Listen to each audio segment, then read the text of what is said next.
everybody. It's me, Francisco, joined by my good buddy Charles here. Andrew is, he's out.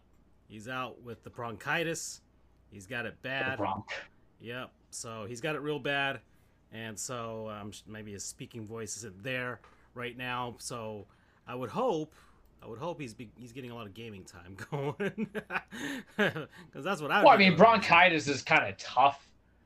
Yeah. But yeah. Yeah. And so especially for him, so he's battling that right now. So we don't know when he'll be back. But me and Charles are here, and we're gonna talk about. There's a few things. We got baseball. All-star teams have been announced.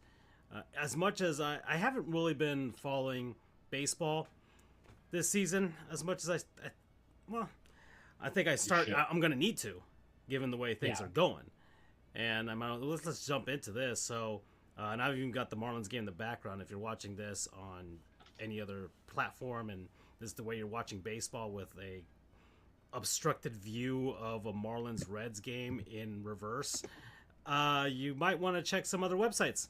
So, but I'm gonna put on the screen here the MLB standings and things going on. Then we'll talk about the All-Star teams, because I've just been knee deep in hockey, or not even knee deep. I'm drowning in hockey right now. So, and hockey's had some stuff with the. We had the draft, we had opening of free agency, and so has the NBA. I mean, we got some stuff with the Heat as well. We could always talk about that too. I guess I should comment because there's some longtime guy who has left the team now, and so it's a fandom show, everybody. But we in that fandom have baseball or sports included. True. So, let me put this on here, and I've got the big screen on in the video version here, and. As far as the NHL is concerned, the Panthers have signed everybody. Everybody's staying. Like legit everybody. Sam Bennett, Brad Marchand, Aaron Ekblad, Tomas Nosek is staying along as well. I think only about maybe 4 or 5 guys have left the team, but only one of them was an impact guy, Nate Schmidt, so far. So pretty much we're going to have 90% of the team returning for a very, very good opportunity to try and go for the three-peat, which in my opinion would be an actual dynasty. But I've seen the point of 2 and 3 years and the salary cap era that this might be, but I really want that 3, because with the third one, there's no argument against it. There's no argument, that's not a dynasty. It is a dynasty. Nobody can take that away. Nobody can put asterisks next to it. That's what an actual dynasty would be the first one in the NHL since the 80s for a three-peat. No team has done that in a very long time, and even in sports, right? I mean, who's the last team that's done that? Gotta be one of the Lakers teams, man. The Lakers, the Patriots. But I don't think they were a three-peat. Yeah, I don't think they had like 3 and 4 a couple times, and then it was like the a Warriors. When I played with it. Warriors had 3 and 4. Mm-hmm. Yeah, probably those Lakers teams, and then behind that the Yanks. So it's been a long time. The NHL hasn't had it since the 80s, and So I can't even think. I don't think the NFL has had one. No, well, I mean, probably except for like the old Green Bay days, right? And that doesn't count. Yeah, no, anything pre-Super Bowl. Very small. Yeah. So. And I think it legitimizes, to steal a little bit of that, I think it legitimizes. I think actually dynasties and three-peats are best for teams. The people who hate are the ones whose teams aren't the dynasty, but it does bring the casual fan bases out there. But it does incentivize like sports teams and owners and CEOs to actually change some stuff, because you get jealous, and jealousy is what makes you want to do better, right? Well, that's the hope for most teams, but we're going to look at the MLB standings right now. I got them up here on the screen. So we'll go through the division leaders, and then we'll run through the wild cards and see how those are going. But we'll work backwards, actually. We'll end with we'll end with our divisions first, because we could just kind of rattle this off. So the NL West, the Dodgers are in first. Yeah. They've lost 6 games in a row. which has brought the Giants within 5. But So no one ever talks crap about them. God forbid we lose in first place despite true. having all the injuries that we have, right? But no. Preferential treatment. Yeah, and there's always Shohei Ohtani post every day. So Mid. yeah, San Francisco Giants 5 games back in a wild card race. Same thing with San Diego. Same thing with Arizona. But they're 10 games back. They're kind of struggling. They're probably not. They had a lot of injuries. Yeah. Corbin Carroll kind of went cold, and then Corbin Burns. Yeah. Their big free agent signing. Bye. That Tommy John. So you don't win that. So yeah, Arizona's just gonna have to stick with this and just kind of roll through it with the season, and I doubt that there'll be buyers for this at least. But they've got some guys. They've got some guys. Ketel Marte, Eugenio Suarez. He's mashing, and then you have the. It depends on. Yeah. It depends if they keep Terry LeMayo. Because that's look at Baltimore, right? Brandon Hyde, who should not have been fired. We all declaratively agree with that. Gets fired because of injuries and then bad play. Less bad play, but still some bad play. But there goes him. So Terry LeMayo, who deserves to stay on that team. I don't know how pragmatic Arizona is because they've been perpetually in the suck, except for like the last 2 years. Yeah. Colorado's awful. The Rockies are minus 243 in run differential. They've only won 21 games, and they've got 71 losses, and they are well on their way to trying to break the White Sox's record. Given the way that we're almost at the All-Star break here, and they could legitimately be at least knocking on the door of 80 losses by that point. Remember, like a couple of years ago, probably 2 years ago, we were talking about like franchises you should dissolve, and we have both Colorado and Chicago on there, despite they weren't even this record piss poor. I've always said, Rockies fans. Dissolve. I've it's not really it might be slight jealousy, but it's not really a jealousy anymore the way I think of it with Rockies fans, because like, oh, you're just jealous that they show up to games no matter how bad the team is. I'm just like, those are just terrible fans. I legitimately think the Rockies fans are the worst in baseball because they don't demand.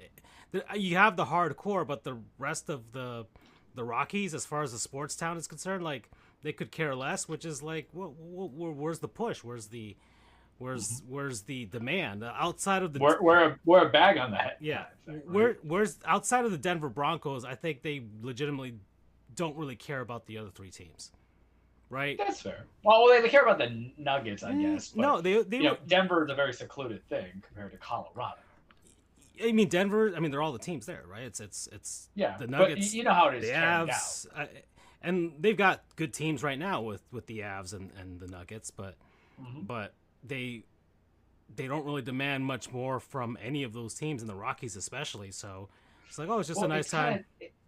It's tough with the Nuggets because no matter what, the Nuggets were kind of perpetually good except for that Brian Shaw era. After Malone had not Malone, but George Karl had been fired, right?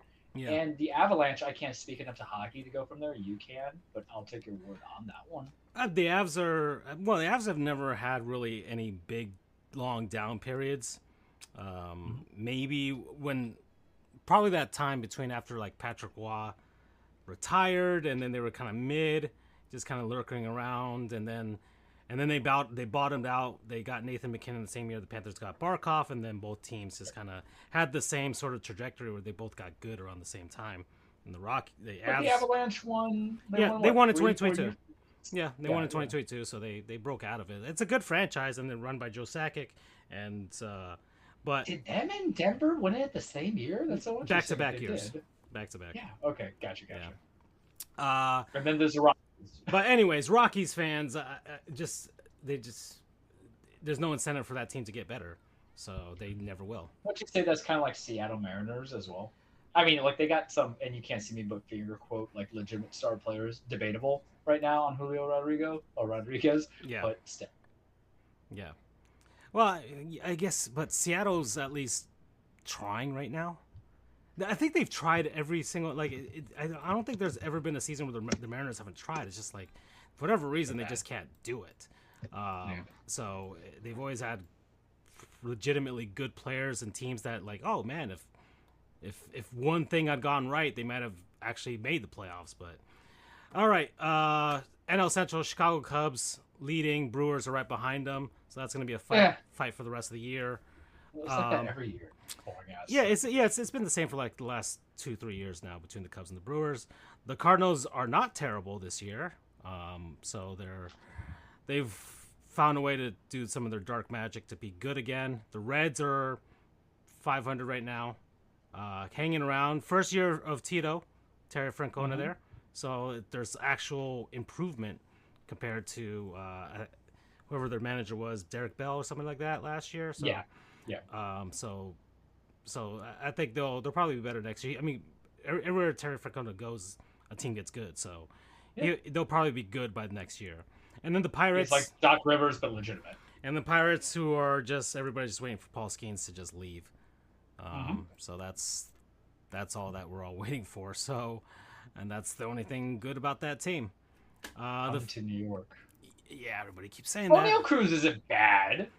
No, he's not, but I think he's been injured and things like that. Yeah. And it's just everybody's kind of buried there in Pittsburgh. And they have Brian Reynolds in center field, who also made a big mistake by signing a huge contract there and should have just left. But they can just trade him later, so they'll probably do that anyways. Right, I'll just move on to the AL West, and then we'll get to our divisions after that. The Astros are in first, so Astros are back again.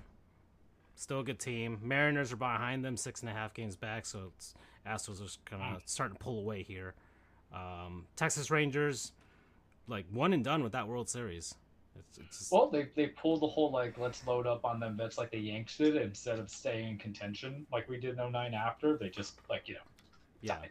But it's fine. You got Jake DeGrom, a title. Yeah. That's all I care about. Yeah, a bunch of people there. So the Angels are still mid and terrible, just like the kind of stuck in purgatory where they're just not bad enough to get anybody good, and then not good enough to even make the playoffs. Well, like, Mike Trout's not dead and dying because his batting average is down this season, but your kind of designated hitters kind of have that happen because they transition to, like, just hit the ball when we need you to hit the ball, then you're good. We're not going to care if your batting average is like 227. It's the Giancarlo concept, right? I don't need you to be hitting 300, brother. I need you to hit dingers. And, he did miss some games, and he's still a super likable player. So, yeah. But I think they've moved him to right field now, or left field, so he's not playing center anymore. All right, and the A's are in Sacramento, and it's terrible. All the players hate it. I think Luis Severino was their only, he's their highest paid free agent in their entire franchise history. And he made a huge mistake because he hates it in Sacramento right now. He didn't make a huge mistake. The guy had to get paid considering he got paid. You got to remember. But he's in the worst the man was in the ERA levels of a 7 as a starting pitcher with the Yankees, and then went to the Mets, rehabilitated a little bit, little being the very operative word here, choice word. So you got to take it, man. You need a job, right? Yeah. We're cutting unemployment, boys. We ain't giving you no money, no welfare. You gotta find a way. That's Luis Severino mindset. Let's go to Sacramento. Yeah.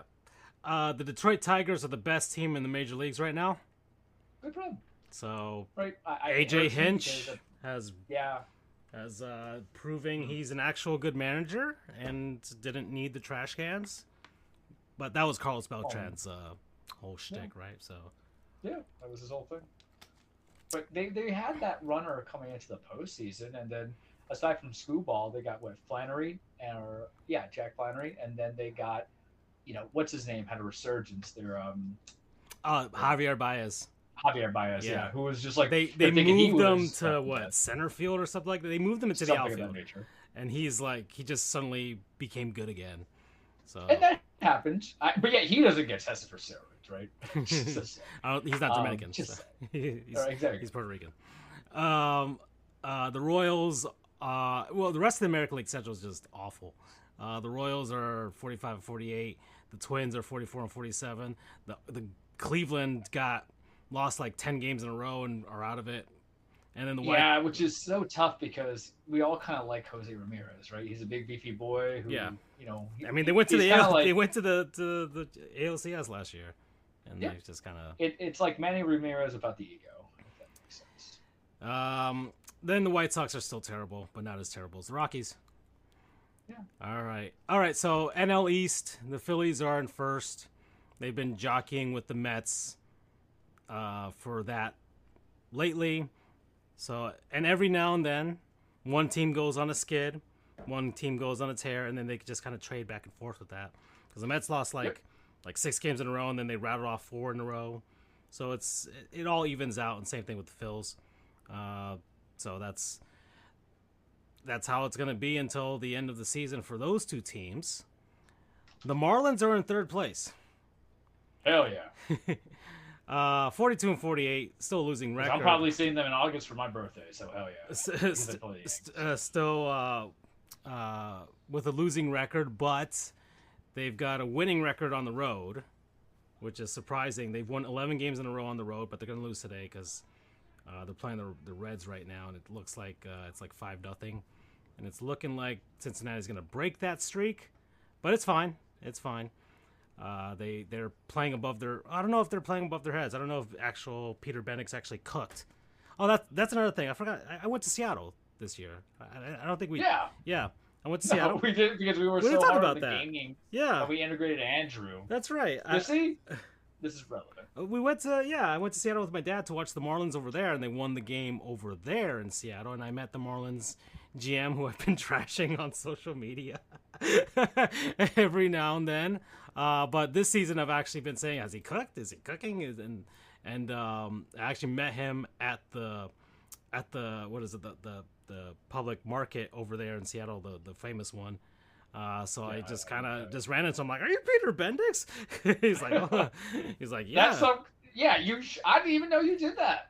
Yeah, I did. That's like a first time. Yeah, I never told that to you guys. Well, okay. No, yeah. Yeah, I tweeted it, but yeah. So yeah, I met him. We shook hands. Follow us on Twitter, Charles. I did. Oh yeah. Do the plugs. Sports Goofs _ Goofs. Stamp Frijoles. Panthers historian. Marlins historian.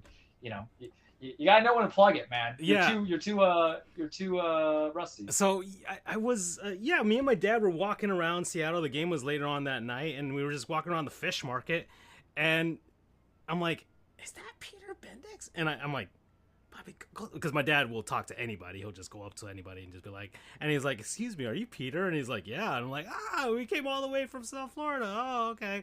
And then I did say, and I did legitimately mean this, that the team does play with a lot of heart. We did call up Agustin Ramirez at that time, was our sensational catcher right now. Could be Rookie of the Year. One of the legitimately a very, very great pickup, and just getting all these extra base hits. He hit his first home run in Seattle. We saw that at that game, so we saw that too. And I did legitimately say, look, hey, I think this team does play with a lot of heart. Nobody believes in them, so we'll see what happens. It's like, okay, and then went off in our separate ways after that. But yeah, that did happen. I went to Seattle, saw T-Mobile Park now. That's what it's called. And nice stadium. Nice weather in Seattle. I legitimately think I could live there. I really do think it's not perpetually 95 degrees. Yeah. Obviously, I haven't gone. Right, I haven't gone in the winter, so it's different. But the city was fairly clean, for the most part, and the market was nice. My dad loved it.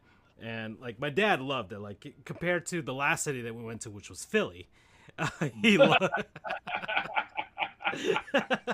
I'm sorry. Release the chats one day. I don't know how we, made Philly nice in comparison to some of the debauchery. Yeah. So when you contrast from that, Seattle's fantastic. But even then, it's one of my favorite cities I've visited so far, and Mariners do it pretty good over there, as well. We sat right behind the Marlins dugout, and just had a great time there. We went to Mount Rainier to see the mountain. I've never been that outside of Denver. I haven't been that high up in a long time. I just want to tell people that this hoe, and I'm not counting as a curse word, we don't get none of those pictures. I'm in that chat. I'm sending photos of my food. I sent you the photo of me jumping into the lake for the dark place. That's true. Yeah, I got that one. I got that one thing. Everything else I posted on Marlins history, so that's where you should have seen me. Yeah, but fun trip, and I do recommend Seattle. As far as food, all the food is good. I mean, you go out there, you get seafood. That's what you do. Yeah. So Get lobster roll, man. Call it a day. well, I'd die if I got that, but yeah. Yeah, I know. Well, I'm talking about for me. If I'm there. But no, I don't mind sushi, but sushi to me is an appetizer. I'm gonna mess up some lobster. yeah, we went there. We ate Mount Rainier. We ate out of a train. There was like a restaurant. They turned like this old train into a restaurant, and it was like, let's eat in there. That's kind of fun and dumb, right? So we went in there, and had some fish over there. I was just having fish all over the place. So he loves his fish, y'all. I do love fish, so it's that's also another reason why I think I could live there. I could just live on a all fish diet and be healthy and just die of mercury poisoning. So that'd be great. Yeah. So Seattle, fantastic city. I really liked it. Marlins are doing well right now, and I'm gonna have to start. I have been starting to wind down the Stanley Cup high right now. The names are being etched into the cup, and then we'll eventually get each player getting a day with it. But I'm finally kind of getting it out of my system a little bit, and NHL free agency and all that stuff happening, and Panthers keeping everybody. So now I'm just kind of like, okay, now with this Marlins team who is doing well, and we fleeced the Baltimore Orioles because our all-star this year was in a trade for Trevor Rogers of all people, who's not doing well for them. Well, nobody's doing well for Baltimore right now. So Marlins are doing great. They're doing better than the Braves, who have lost 5 in a row. Marlins surpassed them. I still think Ronald Acuna Jr., who is starting the Exactly. How is he gonna start? The man has I understand he's put on some baby bombs right now. It's in Atlanta. That's why. Yeah, sure, the body of work. And my paralegal is a Braves fan, and so I would not let him live up when Acuna got the MVP for the NL this season. What, for stealing big bases? Yeah. Okay, he's a pizza box snatcher. What am I supposed to do? That should have been Freddie's, or that should have been Mookie's. And still to this day. And the Braves, I hate the All-Star, man. The Braves' biggest mistake was not signing Freddie Freeman back, because he was the actual soul of the team. He was, at least, and he's the reason. He got hurt in their World Series. No, he got hurt before. He got hurt like 6 months before they got. Like when he got. That's what I'm saying. Like in general. When he got hurt, that's when the Braves took off, and so he puts up numbers, but he's like Carmelo Anthony, who just got the cover of. That is damning. They just put him on the cover of NBA 2K26. Yeah, no one ever thought about Carmelo. I like Melo. I feel like if he was like in 2022 or 2002, 2005 draft class, it would have been felt different. But he ain't the special one coming out of his draft class, Yeah, and I don't have bad things to say about Carmelo Anthony, but it's just like you stat padded your entire career. Ooh, there were some inflammatory statements. I mean, he did. I mean, I'm not fighting you on it. After man had he had the basically of going to the black hole that is the Raiders kind of thing for a star player of death. That makes sense for anybody who's a cross player fan of any kind of sport. Because you had his time in Denver and he was sensational, especially when they tried that terrible project between him and AI. Then he went to New York and he made New York mildly interesting, but not great, right? Because he got overshadowed by Lynn Sandy. And then you just kind of forgot about him. He was like a fart that gave you a little bit of doo-doo. You forgot about it. You know what I mean? It's okay. He started bouncing around. He was in with the Trailblazers. And well, I think that was just a quick buyout. Like, hold on. Player we never forget, even though he's going to be a Hall of Famer. Carmelo Anthony. Yeah, I'm not even looking at stats. I know they're gonna pop it in. Yeah, but national champion, took Syracuse to the big one, and here we are. And Shea Gilgeous is on the cover. That's fair. That's fine. So it seems ironically, I get the free one with Jason Tatum because I wouldn't have bought it because my pace. All right, so for Melo, he was in Denver from 19 to 26 for about 7 years. He was with the Knicks from when he was like 26 to 32. Then he had like one year where he played 78 games at OKC, Oh, that's right. then He went like to this OKC. 10 games with Houston, and Houston, then dear lord. 58 with Portland, and I don't even remember like Wasn't he on the? Did he go to anything. Lakers for like? Yeah, his final season with the Lakers. Okay. He played a total of 69 games with them. Nice. But like, you know, say look, man, say what y'all want. I mean, look, his career averages. The guy's career average is 22.5. It's not like he was a scoring option in those weird random stopgaps. Like, OKC when it was 33, 16.2, and then Houston 13.4, and then Portland 15.4, and then Portland again 13. I'm just saying that, but you just forget it. He didn't move the needle for those teams. Yeah, which is what Ronald Acuna Jr. is to the Atlanta Braves. He doesn't tell move that the to needle, the Braves, and he's notoriously played bad in the postseason and even in the World Baseball Classic, he was terrible. And especially since that's a franchise that that they do have to harbor some excellent Hall of Famers that they've had, Chipper, Tom, the rest of that pitching murderers row that they had going in the 90s, right? And then, Freddie will obviously get to the Hall of Fame. Yeah, probably. Yeah. Oh, yeah. I mean, Freddie is like hands down. But should he be enshrined as a Brave? You tell me. I don't know, man. Yeah, he probably will because he's a classy guy. But the petty in me is like, no, don't do that. If he gets a second one in LA. You already got two, man. You were the big game changer. It wasn't the Shohei stuff. Really, like, Shohei was a big game changer. Let me rephrase that. I will acknowledge that as a hitting perspective, but you overpaid on a guy for a designated hitter. But hey, you're not the Mets, so right. But like it is a 1-2 combo because Freddie was consistent in the World Series victory.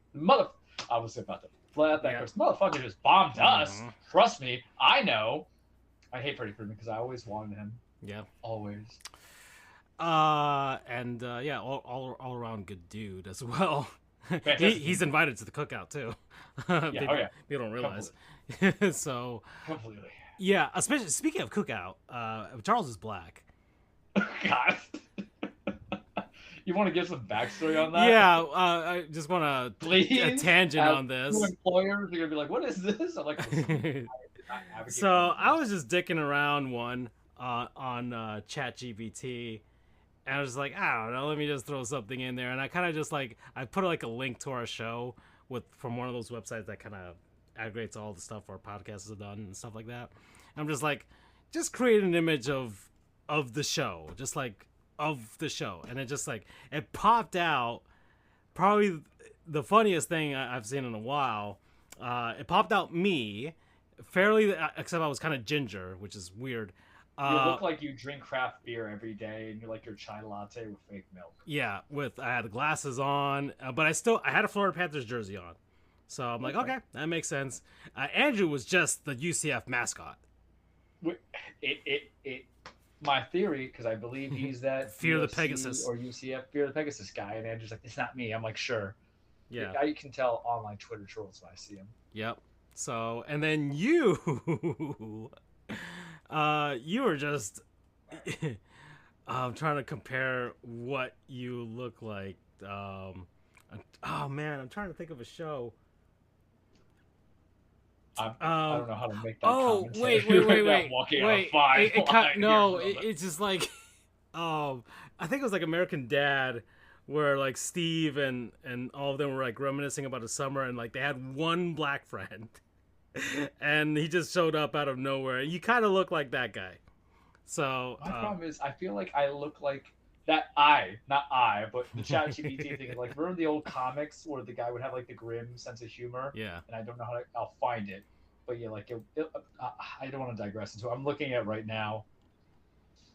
It's beautiful. Yeah. It's the most beautiful thing I've ever seen in my life. It was absolutely perfect because of everything in the chat and people who know me and what kind of food I like and what kind of music I might listen to. I'm not running into any kind of stereotype there. And I'm hoping it kind of aggregated everything you've ever said into like. It really feels like. It's like, well, because I didn't give it a description, like describe what we look like based on our comments, but it kind of just popped that out. I'm just like. What kills me is that I should look, your character should look more like me when I had the beard, looking like a more handsome J.D. Vance. But I can't. I'm just looking at. I have no character to compare it to. Yeah. At the moment, I'm sure I'll find it. It's just perfect Yeah. every step of the way. So hold on. I'm actually gonna post it on the video version right now. It's beautiful. So let me get image. Let's just load it, and I put it in documents real quick. Oh, where'd it go? There it is. All right, so I got it there. That's our show. That's just yeah. So that's Charles, you know.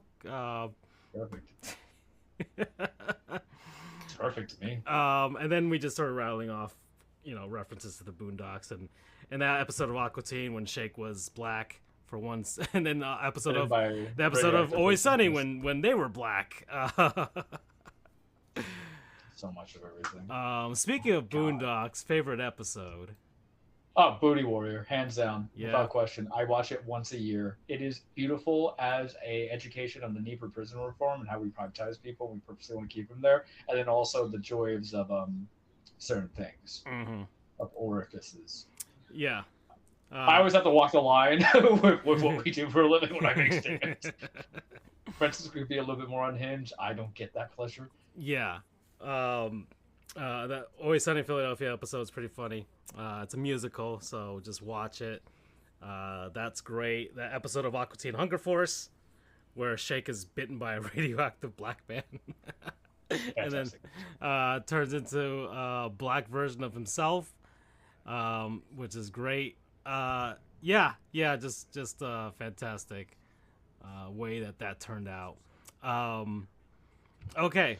I think it took from my episode talking about how much I love spicy stuff, and they just said, "Oh, let's just make it worse." I think it was like talking about Palm Beach hot chicken, which is excellent, by the way, yes, as y'all all know. I'm gonna have to do that as I'm leaving and play me go all my greatest hits that I love. So yeah, that was a great tangent there, and yeah, the Washington Nationals are somewhere there. All right, the American League. They just fired. They fired Dave Martinez finally, and then they got. Honestly, I'm surprised he stuck around for that long. I mean, you won yourself You won yourself a World Series, and then you knew the team was rebuilding. There's Dave some. Martinez is the hero. He's Mr. Cushy Job, dude. That's what happened. Yeah, but I get it. Want to leave a shirt thing. Okay. Well, I mean, and like he's got the pedigree now with that title, especially the way that they won it. That he can get a job elsewhere. So just like, okay, fine. That's I'm just surprised. And he will get a job. Yeah. AJ Hinch got a job. He'll get a job. Yeah. All right, American League East. Work from the bottom, work away to the top. The Orioles are bad, and minus 83 run differential. They can't pitch, and they just can't pitch. They can't hit. They can't do anything. Nothing's going right for them. Fire their manager, and we just talked about that. The Red Sox are 48 and 45. They've rattled off 5 games in a row right now. So they're just kind of they're looming back there. They traded out Rafael Devers because they kept moving him around. He was upset about that, and they finally sent to San Francisco. May I hook onto that for 2 seconds? Yeah. What that is the fakest franchise that you never want to be drafted to. It's only the scrubs like Damon. You know, they love to cast us, right? They made their name and bread and butter off of players that played elsewhere to go successes, but anytime you have a homegrown legend, and they've had 3 homegrown legends just in the last 10 years, and they just sent them out. Mookie. Yep. Bogarts, which is debatable whether or not it was bad to send them out, but stop giving people 13-year extensions then. Mm-hmm. You know, just trade them on the low value instead of trade them with a contract.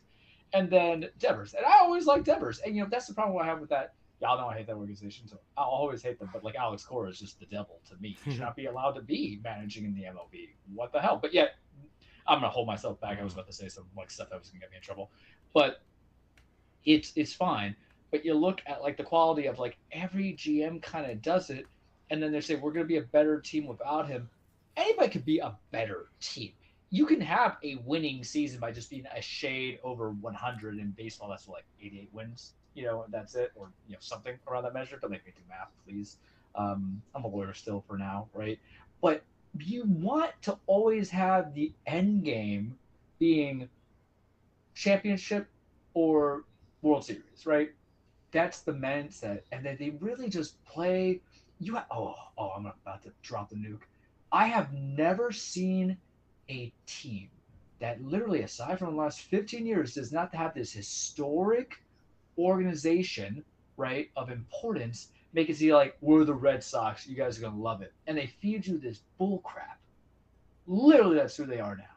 You had amazing stuff that happened with Tito and the team they had there, and who you brought over because you had to bring over Ortiz, you had to bring over Manny, and you had to bring over every other back and blah blah blah blah, right? And then you have the cheaters, your pumpkin eater, Alex Cora, who should be banned. And then after that, on the steep decline, you're rested on your laurels. I'm sure they sell a lot of casual merch, right, coming into it across the places not in Boston, but you at least have to kind of get something because when my team gets flack from it, at least we can say we made the World Series, right? We lost, sure, but we made it, right? Or we've gone to the ALCS in the Spence, got tapped real hard by Houston, but hey, we still got there. But you take away, their title in 2018, and then he's out. They put in Valentine, and then he's out. Like, you don't want to pay the people when you can't get that level of production to get you to a NLCS or ALCS conference game, right, or series, whatever you want to call it, and then the World Series. You at least want to get players that a team like the homegrowns, the fans, can want to stay attached to, regardless. All bad teams had it. You guys had it, right? You trade them away, but there was guys, right? At least more than after you signed the big contract. Giancarlo being the one dude. They're just so arrogant. They're like, we're the Red Sox. You ain't important right now. Recency bias really dictates your report, but your entirety, you don't get that level. It's the reason why the Cubs still get that love a little bit, right? Even though they have that one title from back in 2016, 2014, whatever, 2013. I digress. I can talk about my hatred all day. The Rays are hanging around. Being the Rays. Yeah.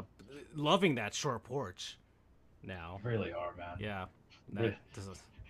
I mean, they're taking. Goes back to everything I tell you, dude. Yeah. Short porch in right field at Steinbrenner Field. So somehow, some way, they're gonna make the playoffs and host a playoff game there. It's gonna be fun. The Yanks. It'd be funny if they faced the Yankees at Steinbrenner Field. Right. And then the George just comes back from the dead. Yeah. All slimy and stuff. Like he just got resurrected. Like, all right, don't embarrass me. You both have 50 wins. And then the Blue Jays, who just went on a tear recently. It was a tear. And are now baseball's first about place. those heaters. But the irony to it all is, they're in first. Hey, look, I said Baltimore was going to be a good team. I believe that. Yeah, not Baltimore. Sorry, Toronto. I'm looking at stats as we're talking. Was going to be a good team, and go from there. We just had a bad slide because of the injuries. They went 9-1 their last time. We went 3-7, but like we have 102, run scored, average differential, or runs against, and they only have a plus 20. And I don't know if it's hot or not, but real people know ball, right? And the good thing is that there's still many games to play, but it's one of those things that you are gonna get 3 teams out of the East regardless in the playoffs. So what does it matter anyway if you're not first? We had a bad slide coming into it, but just not Boston. That's all I gotta say. But the same 3 teams are in there now, or the same teams I predicted, and then maybe is 3 spots now for the wild cards in general. Yep. Maybe if Seattle can kind of get the run, they can kind of overtake Boston.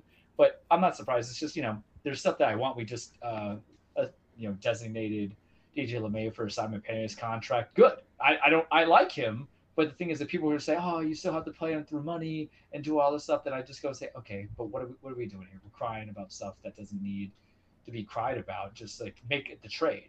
We do have some all-stars. We have Judge expected. Let's let me look at the all-star selections. MLB all-star game. Like good for Toronto, but you still have to show up in the playoffs because they always have they're sneaky. Every time they've always lost in the wild card round in the first round. Yeah. Yeah. Okay. I'm gonna sweat it. So but I hate Aaron Boone. 2020. Yeah. 2025 All-Star Game. We've got the NL, Will Smith for the Dodgers as catcher, Freddie Freeman at first, Ketel Marte at second for Arizona. Manny Machado, who's got 2,000 hits now, with San Diego. Francisco Lindor for the Mets. Acuna Jr. with the Braves. Pete Crow Armstrong for Chicago. Kyle Tucker also for Chicago. And then Ohtani as the DH for the Dodgers there. And the rest of the NL is Hunter Goodman. Somebody had to go for the Rockies. Pete Alonso. Matt Olson. So 2 big bopper first basemen. It's so weird because Olsen was only catching hot now, but the All-Star game is a racket. So what does it matter anyway, right? Yeah, Atlanta. So Brendan Donovan for the Cardinals, Eugenio Suarez, another bopper, Diamondbacks, Ellie De La Cruz, bopper, Reds, Corbin Carroll, Arizona, Kyle Stowers, who we also fleeced Baltimore from. For the Marlins, very good. Yeah, the Fernando Tatis Jr. for San Diego, James Wood for Washington, Kyle Schwarber, bopper for Philly. And then the pitchers, Andrew Abbott, Jason Adam, Matthew Boyd, Edwin Diaz, Mackenzie Gore, Clayton Kershaw, who gets the Legends pick for this year for 3,000 strikeouts, Trevor McGill, Freddie Peralta. I saw the funniest thing, someone saying DI ain't so bad as it play. Yeah.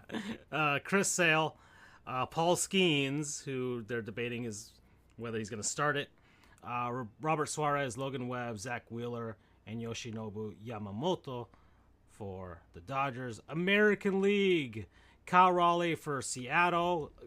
He's tearing up the ball. Yeah, good catcher for Seattle. For a catcher to be leading the league in home runs, bopper. Wild. Yep. Yeah. Vlad Guerrero Jr. first.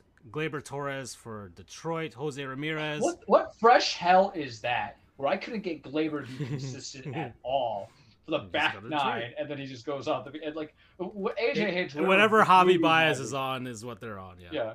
Or it's either some Santero work or something else, man. Like, come on. Yep. Jose Ramirez, Jacob Wilson for Sacramento, Javi Baez and Riley Green for the Tigers, Aaron Judge, and then Ryan Hearn for Baltimore. Those are your starters. By the way, I'm surprised someone from Baltimore and from Sacramento got in there, but they did. You got someone from Colorado, right? Yeah.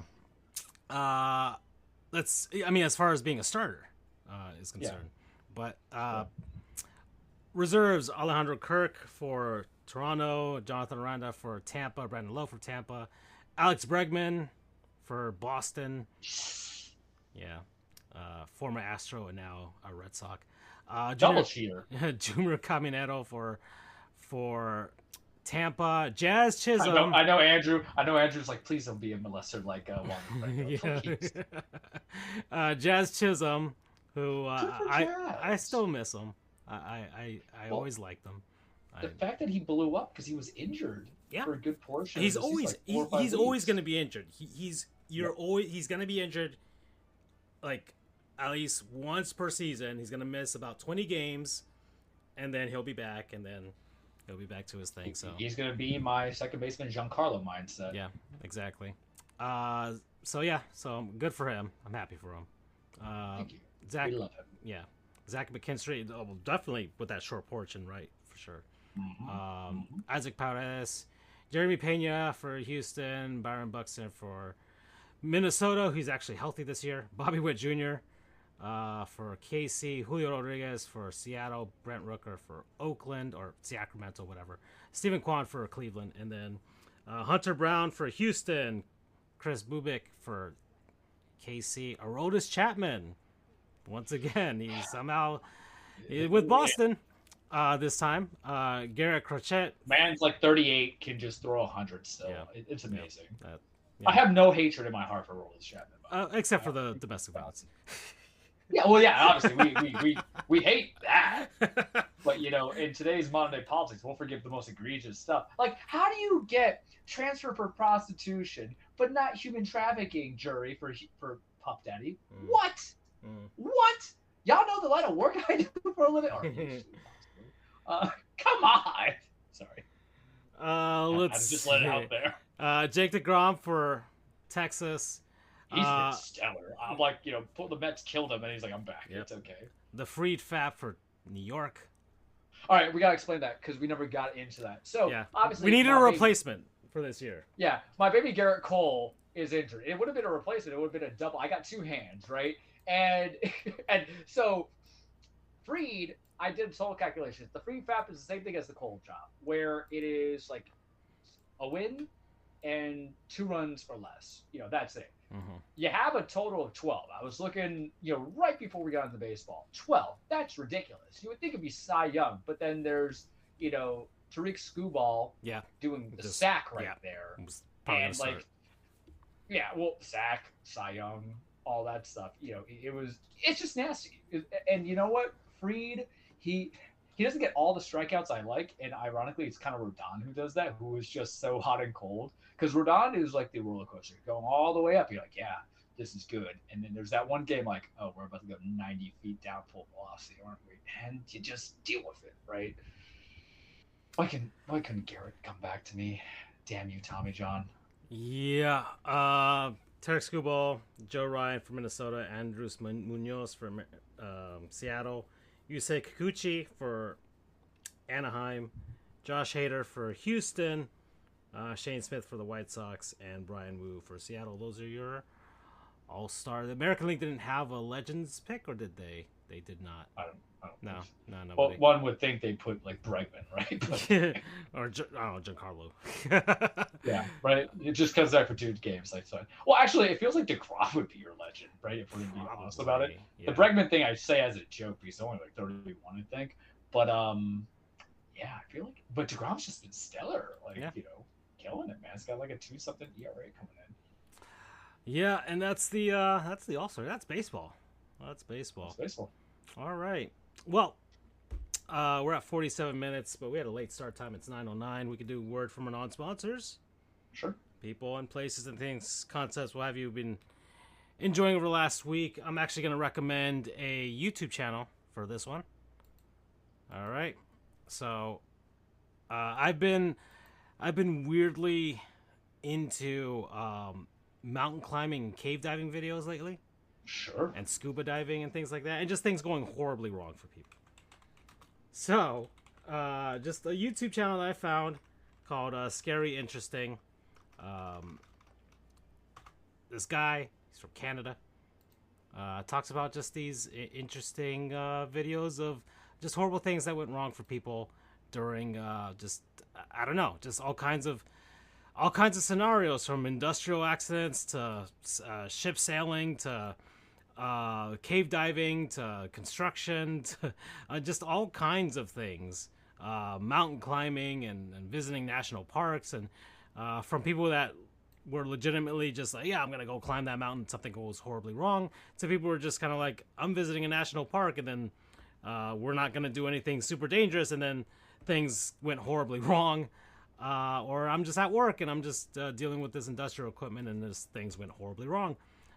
Every now and then somebody survives, which is nice to hear, but for the most part, it's just about things just going horribly wrong, and just kind of interesting. I'm just like, I hope I'm never in that situation ever, for all these things but it's a really, scary, interesting, right? Just putting yourself in the shoes of, and the accounts of all these people and things that happen. They've got 1 million+ subscribers on YouTube, and it's just kind of nice to listen to while at work.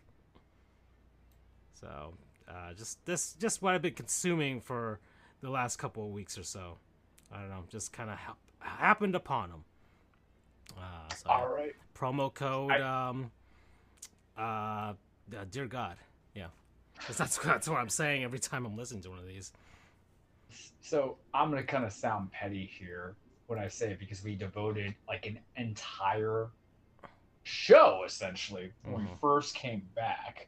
But when we look at these non-sponsors, you got to tell like what brings you some joy and some happiness. So after having a good amount of exposure to it, I know it sounds cheesy and it sounds basic. I was originally going to pick like one of the food places because, I'm going to be changing some aspects of my life and I won't be able to go eat at Pueblo Viejo, but I'm going to have that tomorrow with Derek. So Pueblo Viejo is pseudo non-sponsor. Andrew's not here to take a segment. Fantastic. Go get it. They know how to cook chicken.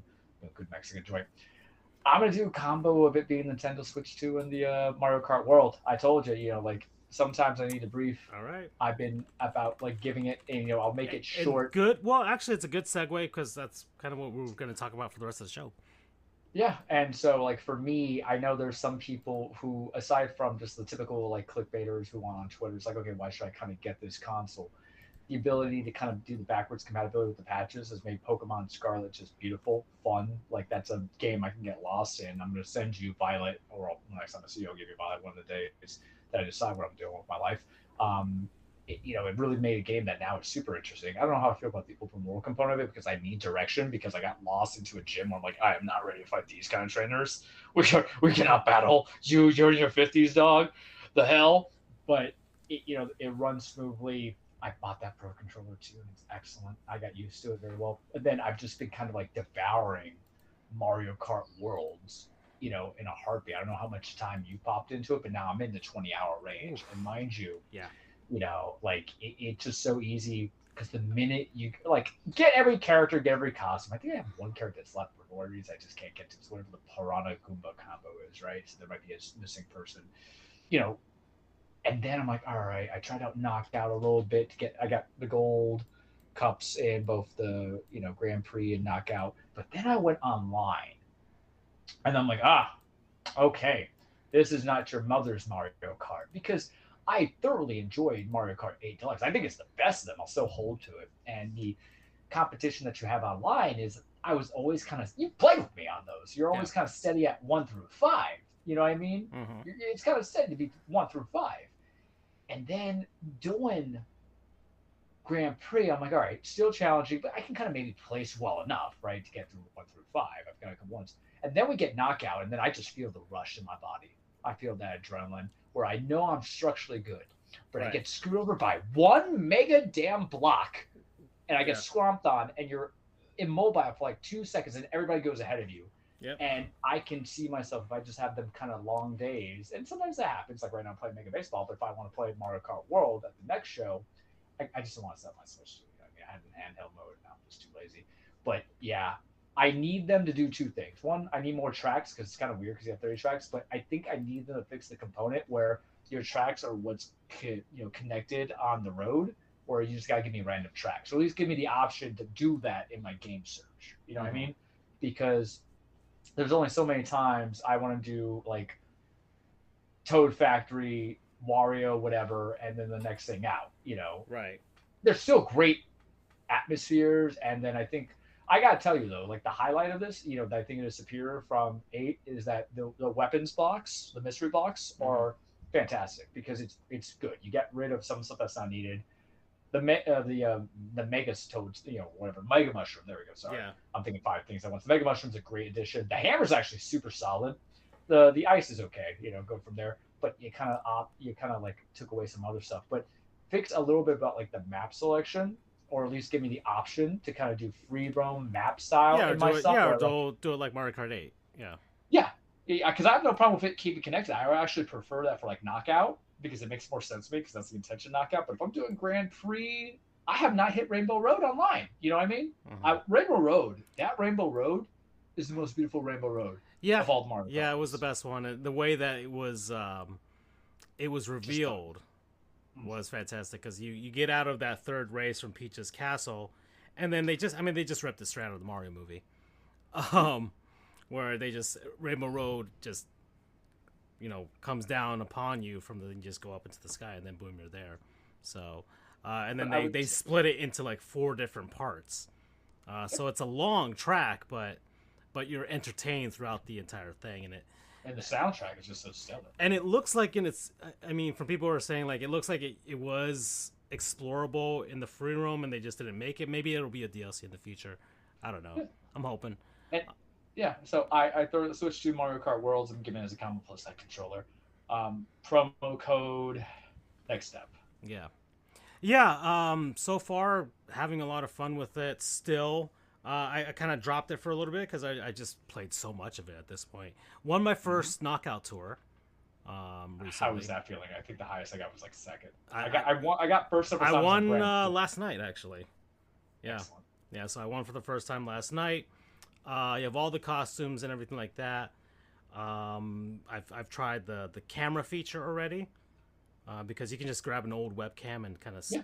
hook it up, and I mean it's there. It's not really groundbreaking, but it has been fun because my sister and the kids and everybody are sick with COVID, so I haven't gone near the house. But what we have been doing is playing Mario Kart, and with the microphone, that Switch 2 microphone, like it is clear from afar. Like whatever technology they did for noise canceling, all that stuff, it works.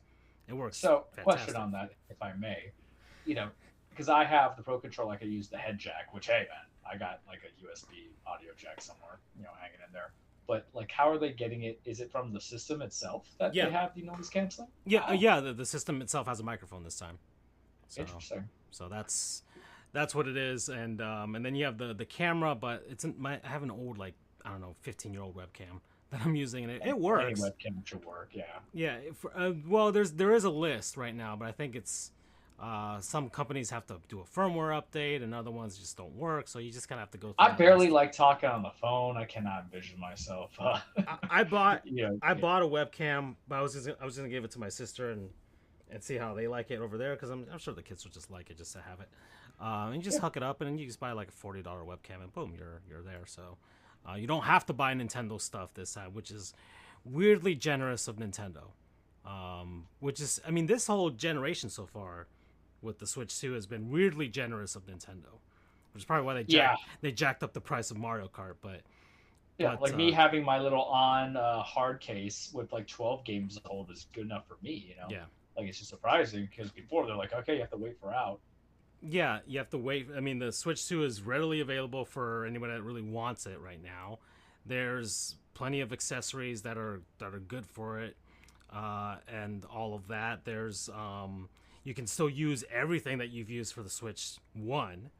It's just that's like, the only downside is you can't turn on the console with your old Switch 1 controllers. But I mean, you just have the other ones. Let's not be lazy. Yeah, you just get up and just turn it on right there. That's it.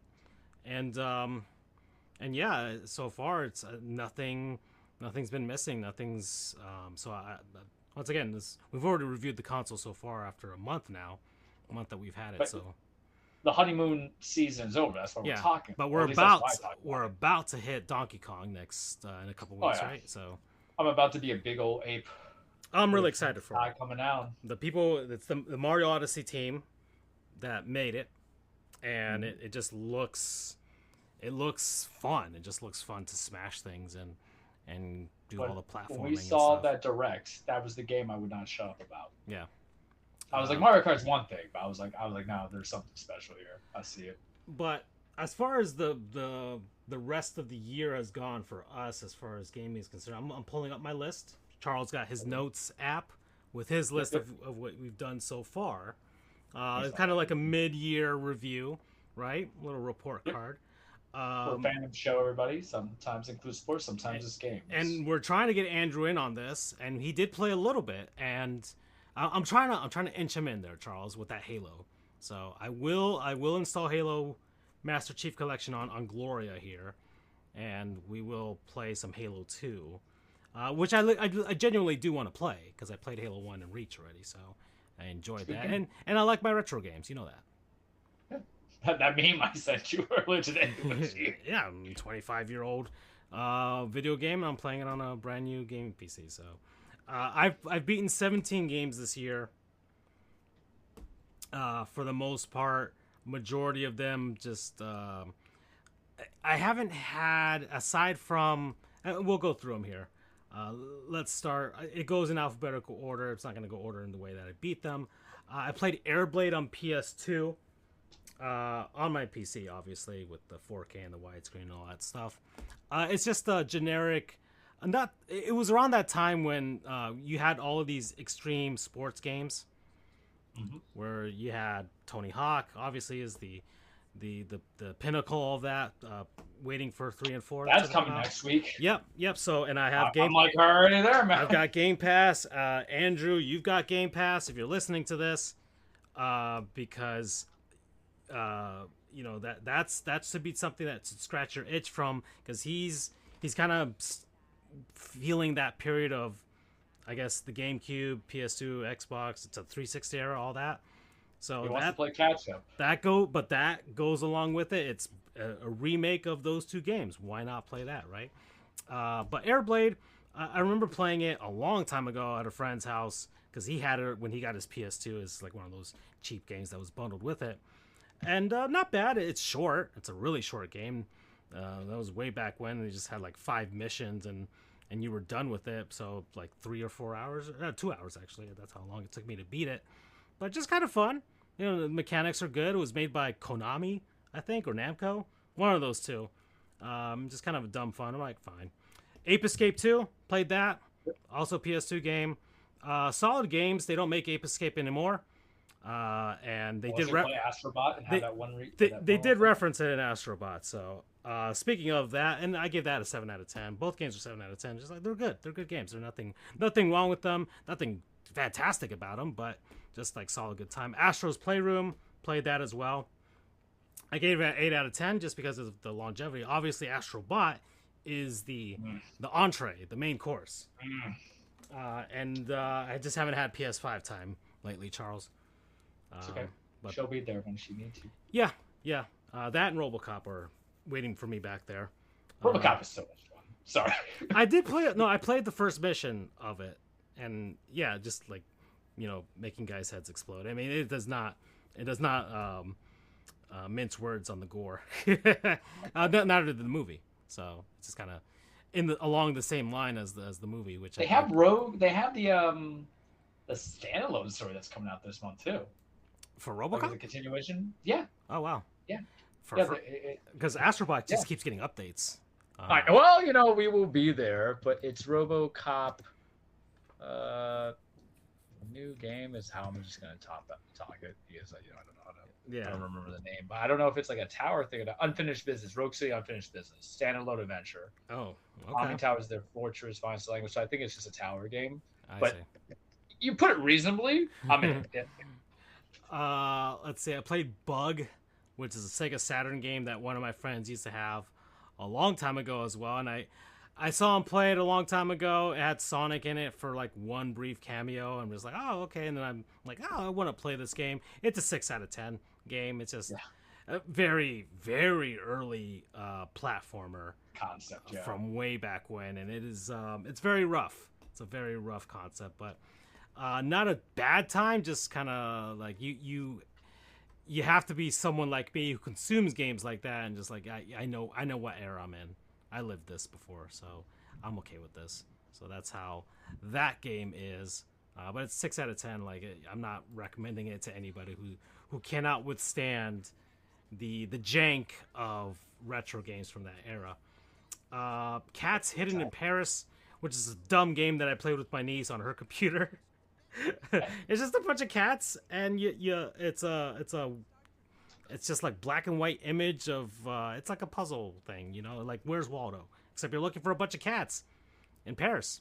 So that's what I did for that. Doom the Dark Ages,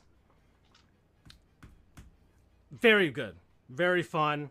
I really did like the melee mechanics in this one with the shield and the mace and all kinds of just kind of blunt weapons that you can use to just batter and smash all these demons.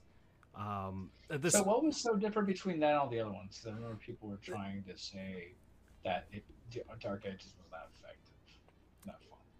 Maybe I think it was. Yeah, it had the shooting aspect of it. If you really just like the shooting and stuff, then there was less of it because they really did put an emphasis on using your shield and using your melee weapon and kind of mixing and matching your weapons that way. So I think maybe some people just didn't like that mechanic of it, but I loved it because in every FPS game that I've ever played that has like a melee mechanic, I just like smashing people in the face with the butt of the gun or punching them or something like that. And Doom kind of gave that to you with Doom 1 and Eternal, but now with or Doom 2016 and Eternal, but with this, it's just like it's like they mixed the Doom guy with like a knight in shining armor, and they just mixed all that stuff together. I'm like, oh, this is great. Just bludgeon Sir things. Gore a lot, just blowing up Yeah, demons. yeah. You just bludgeon things. It had big giant mechs, so you were kind of like in a Megazord at the same time. Everybody loves mechs. Yeah, I don't know why anybody complained about with. There was nothing mechanically wrong with it. It's along the same lines as the other games. It's a Doom game. I don't know what more you're expecting, because it's not going to get Game of the Year. It never was that, and Too many unrealistic expectations of what a game should be when we see a trailer. It's a Doom game. You're there to destroy demons and just fight them, and the Doom guy does not care about what the heck is going on. He's just mad because they killed his pet rabbit, and you just go along with that, and that's what you have to channel. You have to channel the pain of losing a pet. So, and that's what it's all about. I gave it a 9 out of 10 because, like I said, nothing mechanically wrong with it. If you're in it for the lore, I think you're getting way too into Doom, because the developers, like you even care said, too much about stories in games if they're regionally timed. Like, if you give me a 12-hour game, I'm not going to crap on a game that is average. Like, right? That if you I'm like gonna give you a higher score. If you wanted some lore, you got it with this game, but because it's a prequel. But at the same time, it's like, what does it really matter? Are we a children of the times? Because, guys, I want you guys to realize something. We didn't have Sonic telling us that Robotnik's bad. We just kind of knew, or right? That people should. We were very gameplay based. When you didn't have a text RPG game, you just kind of put 1 + 1 = 2 logically, right? Ninja Turtles sure are bad. Mario, Bowser, Steel, Peach. There wasn't this depth to it. So I think, it's tough because you can't make great games because it's got to be high budget. It has to have top-notch voice acting. It has to have great animations, great gameplay.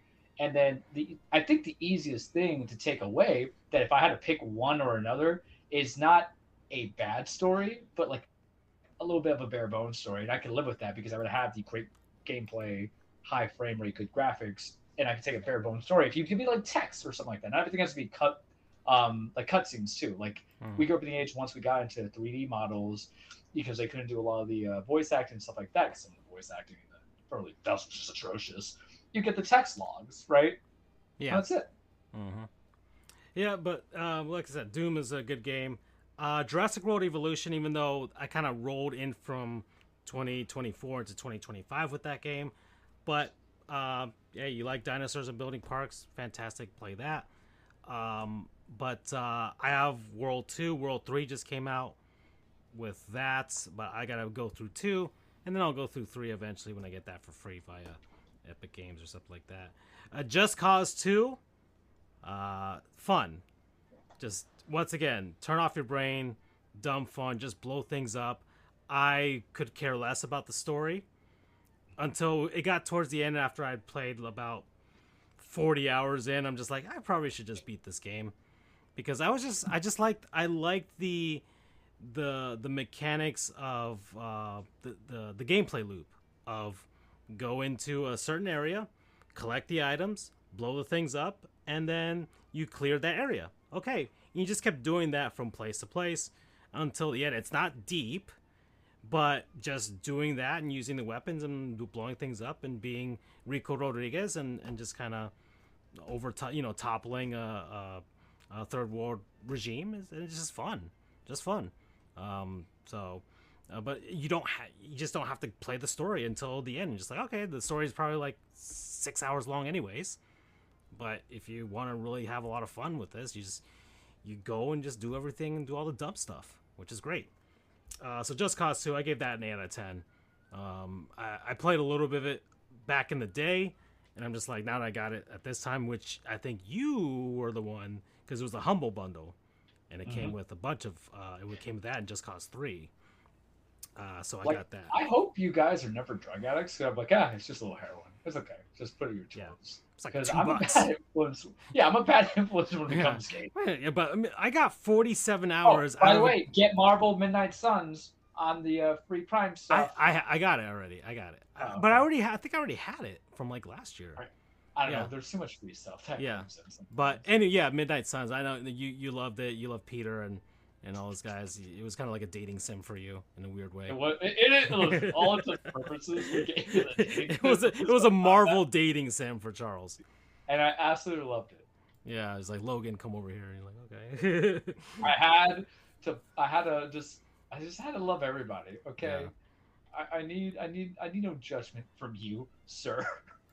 I mean, it legitimately was. And when we released It the really chats, was. Like, when we that's the released the best group part, chat, very whenever funny. The Last of Us to Die, we're gonna like it got really like, it's June, so it's no longer Pride Month, but still. I was taking photos and sending heart shapes every time I saw Yeah. Peter because I knew he was in it. They took their damn time Yeah. to get there. You know, great Yeah. game. Fantastic. 8.5 out of 10. Katamari Damacy played that as well. I love how Andrew is like Katamari, and Andrew, we love you. This is how I'm gonna say it. But you can tell games that would totally be his type, kind of thing. And then this man today said he had a favorite number, which is 9. I'm like, okay, guy. I'm like that's just news to me. Yeah. But then he's like Katamari. He's like, is that Katamari the roller game? I'm like, yeah. Yeah. It's all starting to make sense Yeah. now. This Yeah. man's gonna be like, I like Leisure Suit Larry. I'm like, okay. But I mean, Katamari Damacy is great. The King of All Cause was a horrible dad, and the way he berates you for failing the missions is fantastic, but also kind of relatable. And so there's just something fun about rolling stuff up, just weird Japanese stuff too. So if you really, I think anybody can enjoy it. But if you have watched a lot of things with regards to Japanese culture, that's where it lies. That's where it We lies. played Yakuza. That tells you what you need to know. If I could get that boy on Yakuza, could you imagine? God, we got to get back into that world again.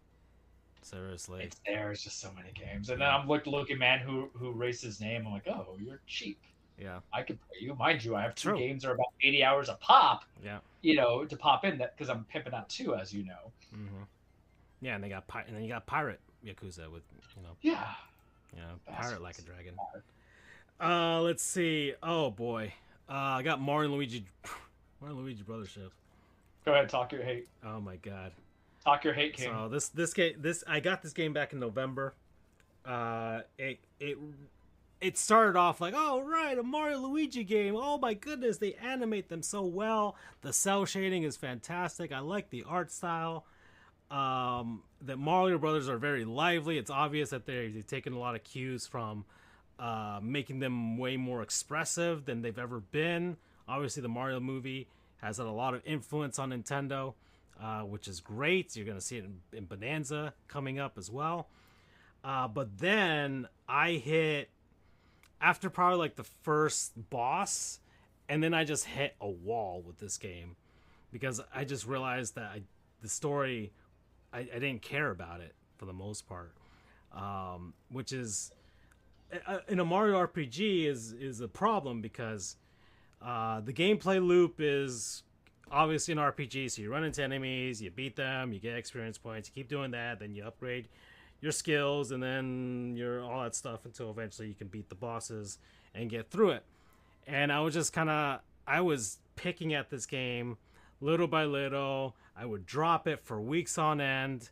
I would be like, oh, I'm going to take it on a plane, on a flight to Seattle, and then I barely played it. And then I'm going to take it to Denver and play it over there, and then I barely played it. And then, I don't know, something came over me because I realized the Switch 2 was coming, and I thought I'd beat it by then. I didn't, because I wanted to retire the Switch 1. I'm like, okay. But in a way, that did help because it got one of the upgrades. I get one of the enhanced upgrades. It became 4K, which is great for the art style that it is. I got the 4K HDR with the 60 FPS, which just, like, if you look at reviews before that came out for the Switch 2, people talked about the performance issues, and I did see some of that too. That's why it was my non-sponsor, man. Yep. Because I saw it with the Pokemon, I was like, we're good. Yep. They turned a game that was probably a 5 into a solid 8 right now. And honestly, if it didn't have that on the Switch 2, I think I'd still be trying to beat it right now because it took a lot out of me eventually.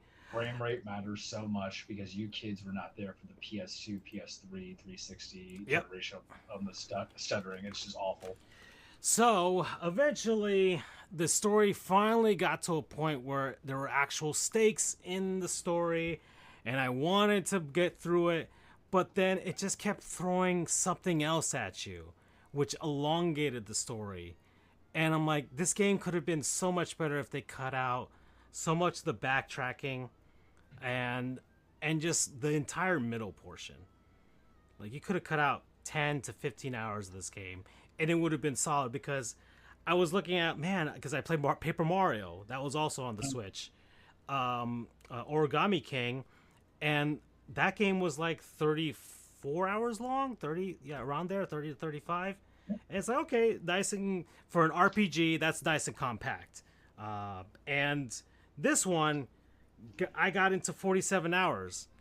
And I think you can look at the group chats and you're like, hey, Charles, I'm at hour 35, but I think I'm getting towards the end. And like, here I am at hour 40, hour 41, hour 42. And then it just kept As going. I'm like, how long to beat and just seeing your hell. Yep. Like, this boy, get out. And then I just leaned into it after that point. I'm just like, well, I'm going to get my money's worth from this game. And I'm just going to get as much out of it as possible. So I did pretty much like 90% of the things in the game. I didn't 100% it. I got their max at the skill level. I got I actually finished nearly all of the side missions. And then beat the game at the end. So there's really nothing more for me to come back to. So I got the most out of it, which was the point of this year for me. It wasn't the quantity over quality this time. Even though I did play a lot of quality games when I was doing the 100 games per year thing. This year I'm on pace for what my goal was, which was 25. I'm at 17, but Mario and Luigi took a lot out of me. But I finally got out of it. And now I'm free to finally play the rest of my Switch catalog, which includes eventually Bonanza, which I'm probably gonna just devour. Like, I feel like that's what's going to happen. I'm going to devour that game like it did Mario Odyssey. I mean, and then how long are you going to give me? That's the thing. I want to know. Odyssey was like a good 22-hour game if you really just sat and smell the roses. Yeah. But yeah, I think Donkey Kong, yeah, that's probably probably around the same time we got as Mario Odyssey, so 2025 around there if you really look for all the stuff. And Mario Odyssey, I nearly 100% it too. So I feel like Donkey Kong is going to be the same way. But yeah, that was Mario and Luigi. Mario Kart World. After 20 hours, I finally got through Rainbow Road and all that stuff, because I really did a ton of the free roam compared to you. Yeah. So I was like, not give me competition. I'm a competitive man. Yeah. Francisco's really chill. Yeah, I hit the free roam because you knew I loved Forza Horizon already. And I was do like the free roam, though. Yeah, it's fun, but I knew I was going to devour that part, and I did. I got all the panels now, and every now and then I pick at it because there's still all the P switches and some of the medallion coins. Medallions. And so the free roam is good for me to try to learn how to do wall riding and jumping over stuff, because that's such a foreign thing. And trying to find, I'm not dedicated to finding shortcuts because there's only a small sector of people who see it. But yeah, the wall riding still got to work with. Yeah, still haven't really much. I don't think the mechanic was used as well as it should have been, because I really haven't found much use of it for an actual competitive race. And I won a knockout tour without using any of that stuff. So, but once again, it gets back to basics with Mario Kart and everything like that. So good. Once again, 9 out of 10. I can't really. There's no fault in it. So if you're comparing it to 8, like, yeah, there's some things about 8 that I really like. Some things about World that I really like too, and if you mix both of them, you might have the perfect Mario Kart right there. They did what I asked. 8 asked already seemed like the perfect Mario Kart, so which is surprising. Yeah, they did. Sonic Colors Ultimate. Charles will as I kept saying, I just don't have time with the PS5. Well, when I did have time with the PS5 at my sister's house, I was picking at a 15-year-old Sonic game, which I already 100%ed a while ago. My meme is totally you. Yeah. So I played Sonic Colors, and I picked at it over the course of time. It's only a 4-hour game if you just blast through the story, which I did. I didn't really go for the red rings or anything like that. And I really did like Sonic Colors when I got it initially for the Wii. And I'm like, I'm going to go through this again. And I like the music, and it was just like, I'm back to this again, so I'm just going to pick at it. It was free on PS Plus, so why not? So I played through that game again, which I guess is the only game so far that I returned back to, because I don't replay games as much as you do, actually, Charles, because you'll do a replay of a game. Yeah, I mean this is true. I've also, though, however, took it to a Mario every December. That's kind of replaced it. Mm-hmm. But I did replay Uncharted, right? Lost 4. I do have Right. Lost Legacy that I keep up to honorance of it. I'm a You did Metroid Prime, the remaster. I did. Well, so that's a good question, though. If it's been like 20-something years, my dog, when I was just stuck on, like, a red, white, and yellow combo going into a remaster. But yeah, I'll take it.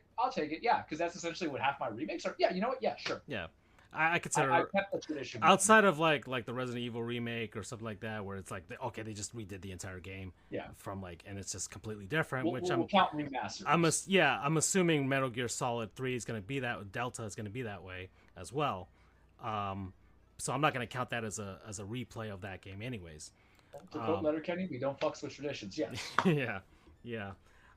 6. Yeah. So Sonic Colors Ultimate. I gave that an 8 out of 10 because it's still a solid game. People complain about it because of the quality of the remake and all that stuff. I'm like, look, it's still the same game for the most part. Okay, so if you're looking for people are looking for a complete remaster of a Wii game, and Sega didn't give you that, or a complete remake. Sega just gave you hey, just punch it up to HD and just be done with it. I'm like, okay, fine. Well, the frame rate would be more solid too on the PS5. Just don't buy that on the Switch. Yeah, and they haven't done any Switch 2 upgrades for any of the Sonic games so far, because I tested out Sonic Forces and it doesn't have it. Sonic Unleashed. So that's not a replay. I played that on my PC because someone ported the 360 version to PC with 4K and 120 FPS. And man, you couldn't help yourself. Oh, I could not help myself. And it's a fantastic port, by the way. Sonic Unleashed is actually a solid game. The Werehog is the only downside of it. It's not terrible, but it's just unnecessary. But it is the hardest of the 3D Sonic games. I will say that, because you really do need some skill. And now that they have a version that actually runs well, because it couldn't handle the 360 or the PS3. Case in point, earlier comment I made about frame rates back in the day. It matters a lot. People are breaking records and realizing that, and people are reassessing the game just on the fact that it got this HD or 4K upgrade with 120 FPS, and are like, oh, I can react to things now. I can see things now. I can finally play a game that doesn't stutter and stop or slow down or crash. So Sonic Unleashed is great, and if you can find it, I'd say give it a shot. I gave it a 7 out of 10, but it'd probably be a 7.5. Just the only thing that I docked it points for was for the Werehog, which is what everybody does for it. So, but the Sonic portions, fantastic, and it's the hardest of all of them, but it probably had the best quality levels compared to Colors, and maybe Generations is a little bit better in that sense, just because it's not as grueling. But if you want a challenge, it's Sonic Unleashed. Sonic the Hedgehog Pocket Adventure, which I played. How many Sonics did you play? This is all new to me, everybody. These are three. Sonic Pocket Adventure. I played that on my phone. It's a Neo Geo Pocket color game.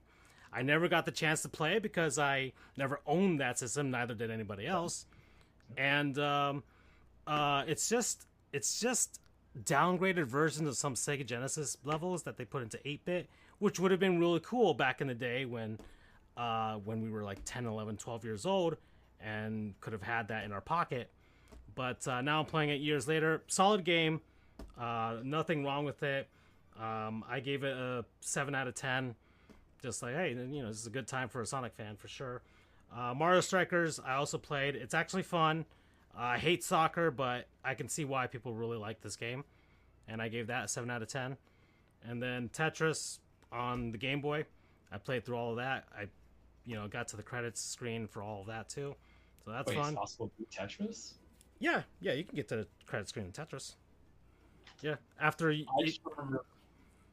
reach 20 levels when it gets super fast, and you get to a credit screen. Wow. Yeah, and then Witch Punk, which looked better in the trailers, but it's not a great game. It's a 6 out of 10. I thought it was like a Tony Hawk style game with but you're like a little witch, and it's not. In fact, I probably would give it a 5 out of 10. Now that I'm thinking about it again, we're really disappointed by that one. And those are the games that I played, Charles. So that's my list. All right, so I am making, even though I was in classes, I was still making good progression on some of the games, partially because I had long gaps. And then the summertime did help out because I took one accelerated summer class. So in the order of how I beat them, I'll give you rankings, and then I won't give you my top. I could give you my top 5, sure, but it's not fair because I have 2 games that could possibly be in my top 5 once I beat them. So my first game I started out, started in late December, but bled over to 2025. Paper Mario: 1,000 Year Door. I got the good Mario RPG. That was fantastic. 8.5. You got the best one. Yeah, I got the best one. Did it drag in the tooth a little bit? Slightly, just a little bit. But the backtracking was fine. I put 39 hours in there. Yeah, it's of its era. Once again. Yeah. But that's the thing. These are the remasters I want. I don't want Last of Us, and I like the Last of Us series. I don't need it for every console generation. I didn't get to play 1,000 Year Door when it came out on GameCube, right? So, boom, I got this. And I thoroughly loved it. It was beautiful. I took little pics of it. I love the ending. I love how it all came together. I like Luigi just telling me these stories about what happened off in the other kingdom. And I'm kind of like, I want that game. Yeah. Just saying. You missed an opportunity, Nintendo. You really did. They could have. They could legitimately make because everybody thinks he's making it up, but they could make an actual game where it's like, oh no, this actually happened. I'll say it could have worked well, and the combat was smart, not overly sophisticated, simple. Does it get easy? Yeah, but the final, I would say, leg of the game does get hard, so you have to get the right stuff in there. Mm-hmm. But I just liked it. Charming. Characters are charming, and my problem with every RPG, if you have a good party game or good members of your party in an RPG game, turn-based and whatnot, just do me a solid. Don't cap how many I can have in a party. Let me just have them all. Now I'm just getting my memories coming into who I had with them. Like, come on, just let me have them all. They're fun, they're cute. So that was 8.5. Space Marines 2, for the glory of the Emperor. I heard it was a great game. I never played any of the Warhammer games, stuff. Yeah.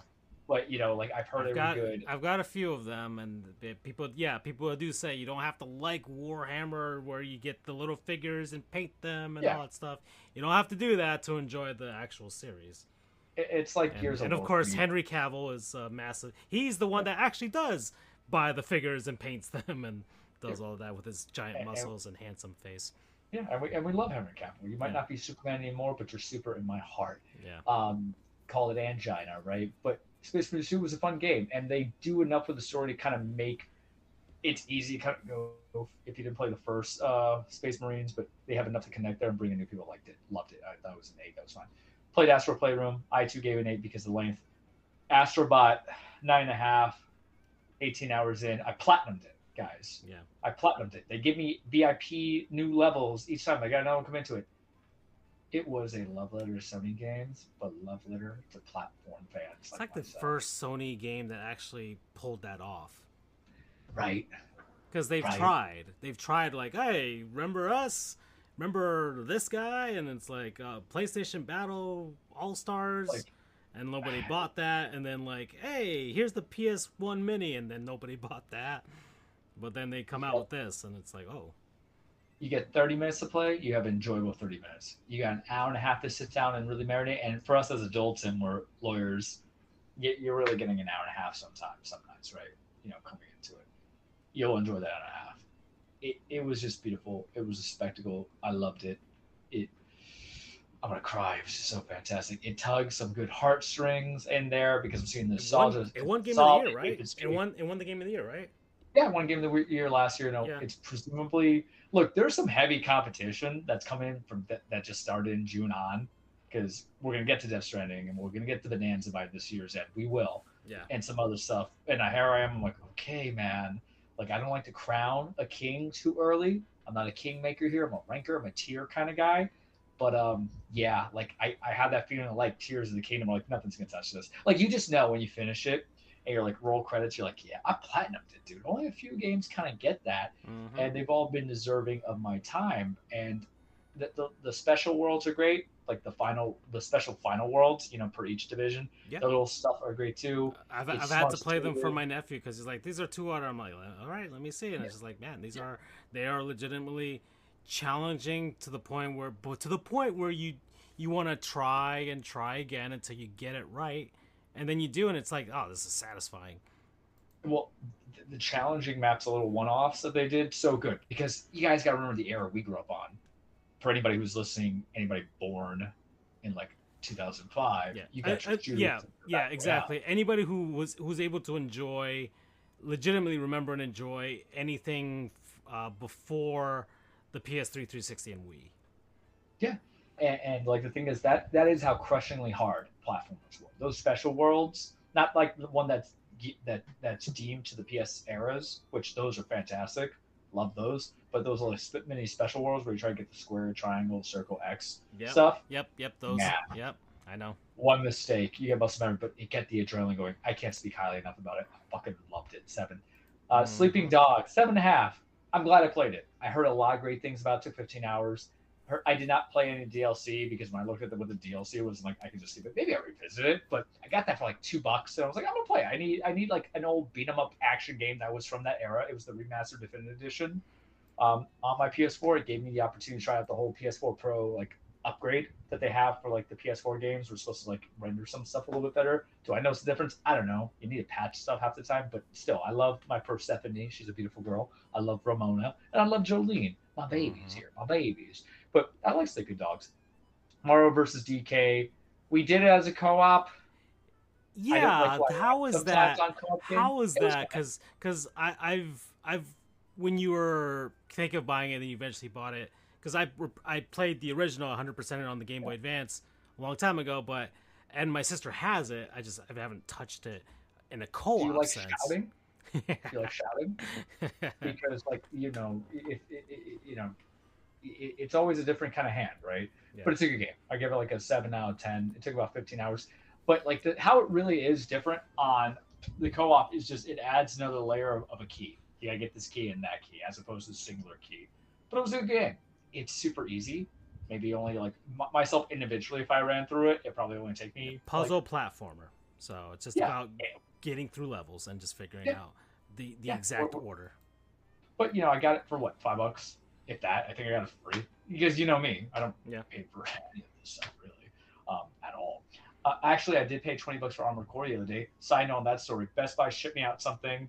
It was scratched to hell. I didn't know it was scratched to hell because I got that from last Black Friday, and I was going to install and play as an in between, and it was scratched to hell and then log in, and obviously they didn't return it. And I don't blame them. And then I tried to buy it from Best Buy again at a little bit of a higher price, and then it got canceled. But Prime Day had it for 20. I'm like, you know what? I have to actually do it. I just put it on a credit card. I've been buying a lot of stuff on Amazon on the credit card, so that is probably the most I put onto a game lately. But I had to do it, man, because I had to take it off the backlog list. I'm like, no, I'm not gonna walk out like that. Yeah. RoboCop Rogue City, 7.5, 20 hours. I loved it. I think the RoboCop 1 is a great movie. I think all the rest of them are bad, really bad. But it is good gore, a decent story. Kind of bridges the gap from 2 and 3, I think. I think it's redoing a 3.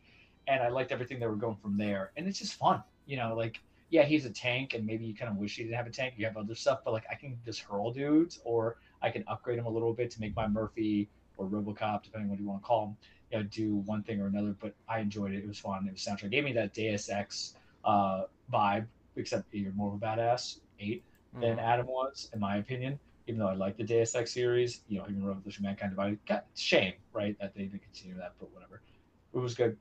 And then my next run of games, because some of these were digital that I had bought that I go from there. My next run of games, like, oh crap, the Switch 2 is coming in, and I need to like marathon this really quickly to kind of get over there to get the trade in. So we did Silent Hill 2 remake. I had never played the Silent Hill series. I know everything about it though, because it's like one of those things where your buddies tell you about it. And it was weird playing a spooky game, a non-spooky season, but I knew it was going to yield me a very high trade-in because I got it like Black Friday for dirt cheap, like $30. You know me, I got gift cards and stuff. And it was the trade-in was like 20, and I'm like, Nice. oh yeah, oh yeah, like we take pennies on the dollar on GameStop. That's why I'm probably not allowed there. I gave it an 8 out of 10, 15 and a half hours. It is scary. It is legitimately scary. I didn't need a replay like my buddy did to get all the endings. I felt when you had the remake, it was a little bit long on the tooth in two sections, being the last section and then part of the hospital, but it knew how to keep the vibe going. And it is kind of like a connected cathartic experience. I think they missed an opportunity if you're doing a remake to add in more new enemies near the back end, especially when you're at the last set, as James's mental health is deteriorating. Take advantage of it, right? Make the monsters look different or something. They can move the same but give something else to it. But it was good. Was it better Resident Evil 4 remake? Probably. And I like the Resident Evil 4 remake, but we're talking about like in terms of spooky games, if you like spooky games, fine. But really, James kind of like hits you with a club or a 2x4 or the pipe until you get like weaponry and whatever. Was it too easy? Yeah, because I put that son of a gun on easy. I'm not here to make horror games hard, dude. Yep. No. Yep. No, thank you. I'm gonna run that through. Alan Wake was not hard because it was like pseudo spooky, but it's just an interesting story. This was pure like horror game. Yeah. And it ain't the Resident Evil, because Resident Evil was scary for like the first 3 hours, and then it's like, all right, we're gonna make it into like this kind of sci-fi action. That's really been their trend. Look, I played all the remakes, you know this, and some of the other games, but 8 out of 10, not bad, enjoyable. So I needed something light, and you mentioned Sonic Generations, and I play Sonic Shadow Generations. Yes. And I gave it 7 out of 10, 11 hours. This is why. I did not like Sonic Generations because I'm like, how are you going? And it's actually a good game. Sonic Generations is a good game. But I'm like, how are you going to give me this new fluid engine that is Shadow Generations, which I thoroughly enjoyed, and not give that same code? And you played Sonic Frontiers too, so. Oh yeah, exactly. Thank you.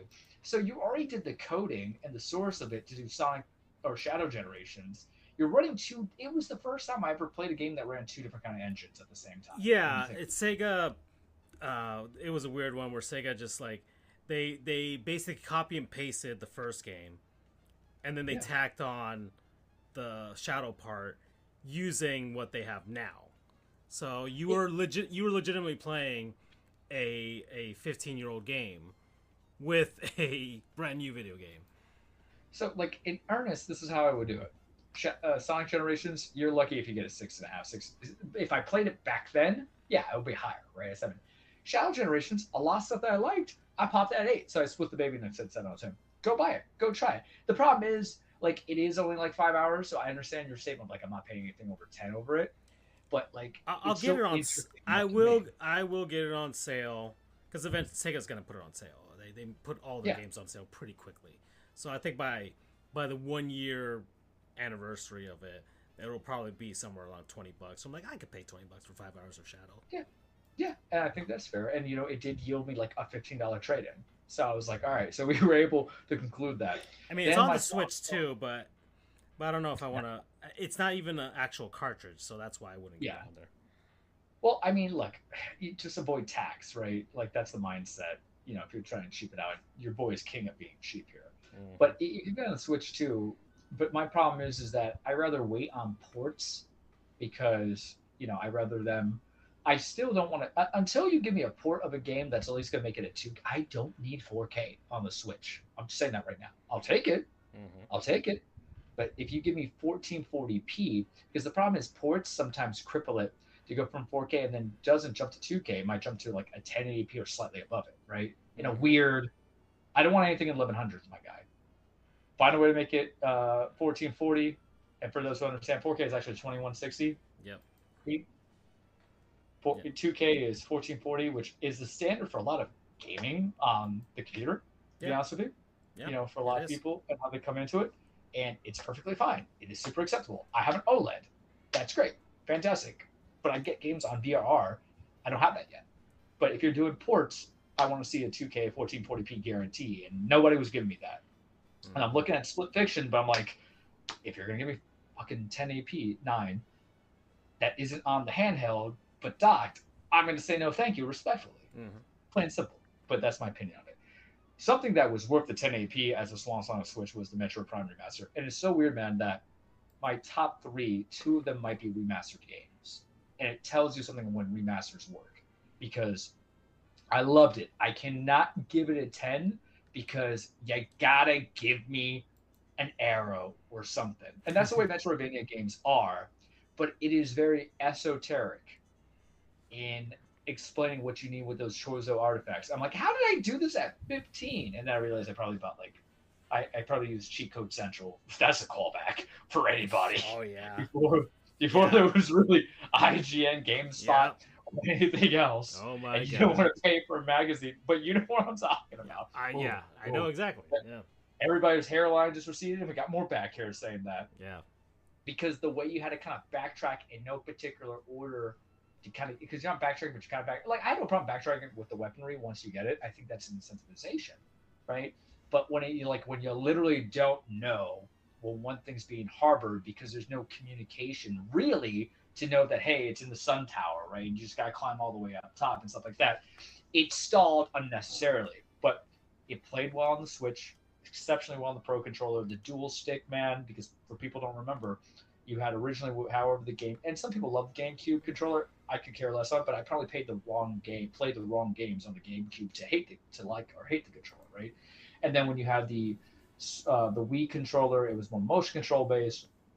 Dual stick, perfect for Metroid Prime. Beautiful, so good, so engaging, so interesting. We are going to be there for 4. I'll be there. You know what? Screw it. I'll be there for Echoes and for Corruption, even though I own Corruption on my Wii, but that requires me to go find my stuff and put up the Wii and stuff. That will bleed my eyes out. 13 hours, but the in-game data was 13 hours. Probably tack on another 2 hours just looking at artifacts and stuff. Going from there, and I still never got like the good ending. I'm like, how? I just can't everything. What do I miss? But it's Metroid. You have to get all the items, and you have to beat it as fast as you can. So that's the point. Yeah. And but so the good ending is you get Samus with her helmet off, and then you see the post credits ending, which just ties into Metroid Prime 2. So yeah. Well, we say that now, but when you're 14, 15. And you have to go on Cheat Code Central. We didn't have YouTube, kids. I would never know what the endings were. I remember having, the side note, I remember about the Kingdom Hearts secret ending. Every now and then, I'm like, did I ever get the 100% ending? And then I look it up. Every now and then, too. Yeah. Yeah, well, I just like it, but fantastic game. I'm not going to give you my top 5ers yet because I need to beat some games there. Mario Kart World 8, I already talked about it. I played Lies of P. It's not my first endeavor into a Soulsborne game. Yes, you were playing that while I was trying to finish off Mario and Luigi, and you were questioning who was having the rougher time there. Yeah, so here's the thing. I hate being on this show, because if I never was on the show and I've never met you and some of my other friends, I would have catered to the same sensibilities I always kept to, right, in my gaming. It would have been, give me a platformer, give me an action game, give me a sports game. Never did we do the RPG turn-based. Never really want to do the JRPGs. And you're like, oh, well, not that bad. You should try some stuff. And then my other friend's like, yeah, you should give it a chance. Because the thing is, you have to grow as a human being. And I was in my 30s when we started the show, right, roughly around it, right? In my 20s, you want the fast pace. In the 10, 15s, I'm like, you get bored. I always thought the Final Fantasy games were boring. I'll be honest with you. Straight up. I have Final Fantasy, whatever. Never played a single one of them. Yeah.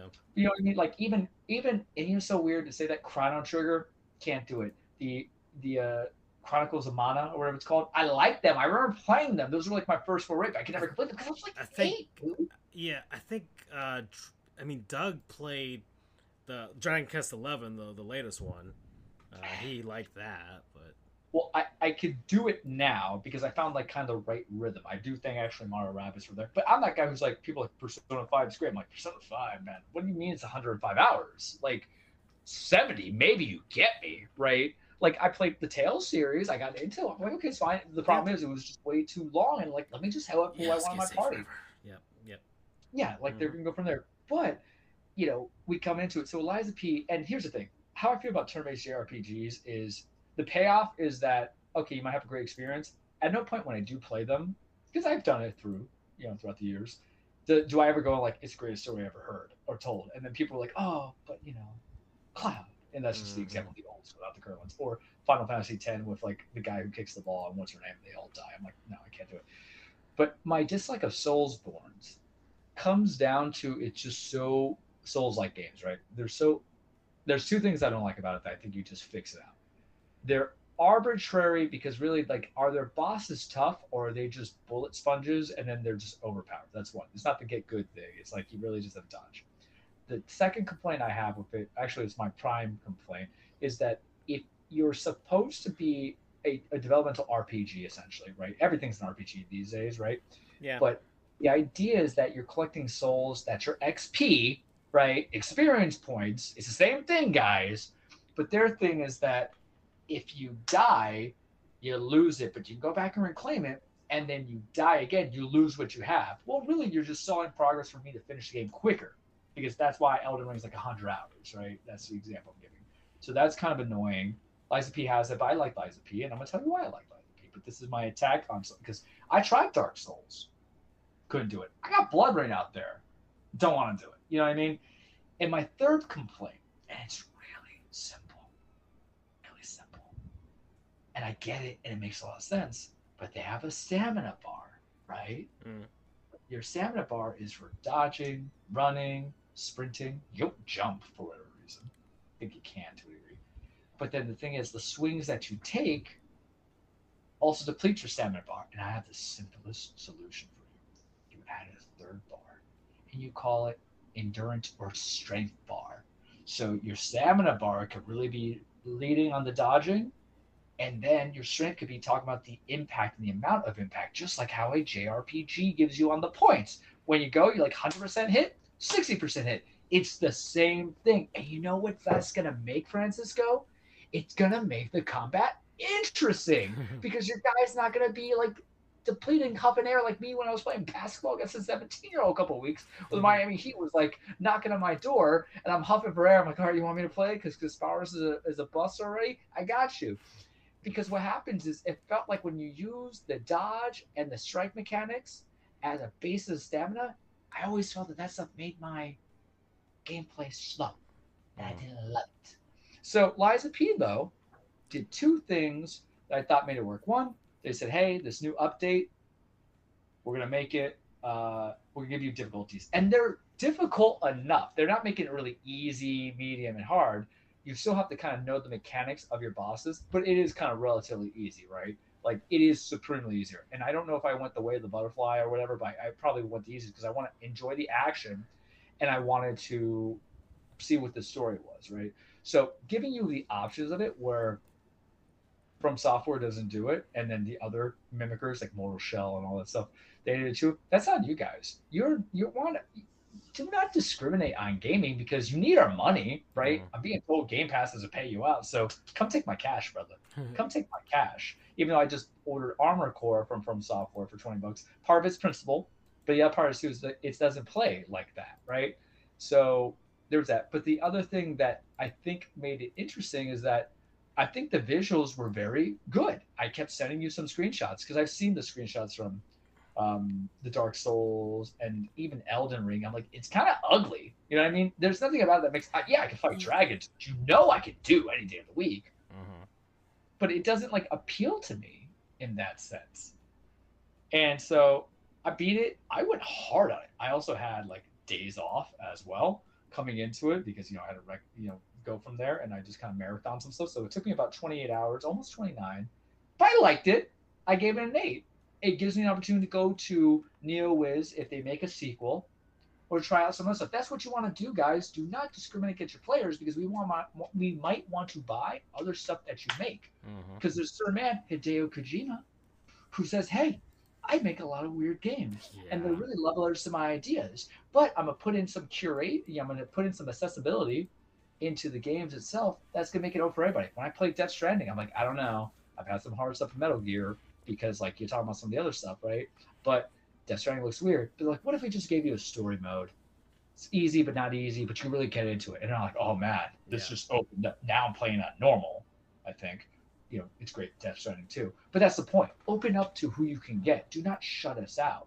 And that's my problem from Software. They don't want to change it. So get your diehards, but you're not going to get my money. And, my money might not matter. But you know what's better than having money, Francisco? More money. So 8 out of 10. And then the current Bleach Rebirth of Souls fighting game, because now I'm adding my multiplayers and fighters. I hadn't done that throughout the years, but Yeah, this is kind of yeah. I kind of didn't mention like games that were just kind of the multis that we play, and they don't really have like a story. I mean, they might, but then it's not really like obviously I played Balatro finally. Yeah. Balatro so good. Yeah, it is. It is fantastic. I told you. Yeah. I had to stop it for a little bit, but if I go travel a lot, because your boy, if all things clear out, is going to be elsewhere, and he's going to be on the road for a bit. That Switch and Balatro, if I need to wind down, it's definitely happening. Yeah, so Balatro's great. I'm playing Forza right now. Forza, the actual regular Forza right now. Just because I bought this racing wheel off of Woot. I bought this year as well for $100, by the way. So a decent racing wheel, 900 degrees of rotation, force feedback, all the stuff that you want from it with the pedals and everything like that. And I'm just going to put on a podcast and just drive, which is the way that I enjoy racing games. That's what I like about racing games. This is how I've been able to play Mario Kart for so long as well. I really like racing games, and there's in Game Pass, there's a few Need for Speed games that are on there that I haven't touched yet, so I'm actually excited for that. Now that Andrew's in this and I'm trying to coax him into some stuff, there's some of those in multiplayer. Maybe we could do some of that tough stuff too. So I'm actually, I might actually have a partner for that one as well if he wants to actually hop in every now and then. We're gonna break him. We're gonna break him. I promise you. But you've been playing. We've had some multis because we have this downtime between now and Donkey Kong, and then but you've got Death Stranding, and unfortunately it didn't come out on PC at the same time, so I can't be a dad at the same time. I am 3.5 hours in, and I feel like Kojima's doing something special, and I have to really curate what I send you. So I'm trying to send you just me out on a mission. Yeah, you could, or just like send me a screenshot and be like, look how gorgeous this is, that type of stuff. Oh, it is beautiful on Ramona. I got VR, I got that 120 FPS because it looks like the director's cut, which I played, but then some. And then I think I sent you minorly him like traveling in like a snowstorm, or not snowstorm, a sandstorm with lightning. And I was like, brother, my eyes were hurting. I was contemplating. I thought I'm an old man, or it's just so well done. What they were doing there is just beautiful. I'm like, do I have to like lower the brightness on my TV? I'm like, no, I will adapt like a man. But yeah, and that's the problem because it also makes great use of haptic feedback on my controller because, I don't know how you played your Death Stranding, but because you have the PS5 controller, it's so. I play with the controller. Yeah. But how they do the haptic feedback. Like, oh, no, yeah, I didn't have that. If I did, I can buy a PS5 controller because they do make the if you do connect it, they do have it on the PC version. So I'm going to assume whenever they do have the Death Stranding 2 on PC that they'll have a PS5 one. So I may at the very least just borrow the one from my sister's PS5 and just kind of play it. Well, so imagine it's like when how you'll struggle to left or right if you overload your thing, your porter, essentially, Sam, and your cargo. So the thing is, like, if you have to go right, you feel the tension, the right trigger, and you feel the tension on the left. Okay, yeah, all the stuff with that you felt in Astrobot and all stuff. Yeah, so yeah, that's precisely the thing. So it's like, yeah, you kind of want that, Yeah. But it makes more the game. Because Kojima is an experienced kind of developer. He isn't like a one-note. He doesn't want to just do a great story. He wants to get you a great story game. He's an ambiance guy. It's about the sound. It's about the environment. It's about the gameplay. He's just top levels down. He just got blackballed by Konami, which is a good thing to a degree because they would not have gone for this kind of IP. Yeah. In a heartbeat, they would not have gone IP. They were doing gacha games for the longest time, man. Yeah. Get out of here with it. Mm-hmm. So it's that, and I'm also doing Pokemon Scarlet. So because now it's a fully functional game, and that I'm like 15 hours in, and there's too many Pokemons, but whatever. Do get the Pokemon Home app on your Switch because you can transfer over some of your stuff, not all of them, because they are region-specific ones you can't transfer over if you played Let's Go Pikachu or when you did Shield.